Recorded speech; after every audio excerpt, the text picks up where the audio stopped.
Inaasahang aabot na sa halos 1,000 mga Pilipino ang makakauwi na sa bansa ngayong linggo bilang bahagi ng repatriation efforts ng pamahalaan. Pagsunod ito sa kautusan ni Pangulong Ferdinand R. Marcos Jr.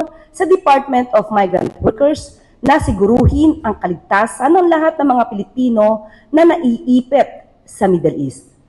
Ayon sa pinakabagong tala, umabot na sa 769 overseas Filipino workers at kanilang mga kaanak mula sa UAE, Israel, Qatar, Bahrain, Jordan at Lebanon ang nakauwi sa ilalim ng repatriation program ng pamahalaan. Inaasahan din na may karagdagang 120 OFWs at kanilang mga kaanak ang makakauwi sa Huwebes, kung kaya't maaaring umabot na sa 889 Filipinos ang makakauwi sa bansa.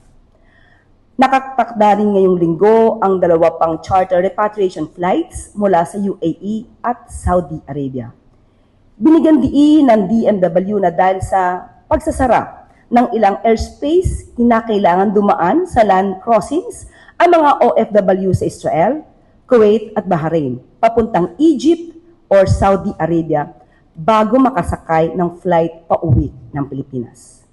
Ang paglikas ng ating mga kababayan ay pinag-iisipan, pinaplano ng may talino at hindi haka-haka o hula-hula lamang.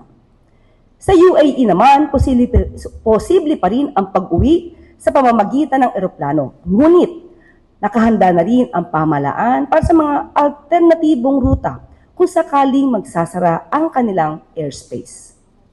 Taliwas sa sinasabi ng mga kritikong walang kontribusyon o ambag sa mga hakbang ang gobyerno, nagtatrabaho po ang Pangulo.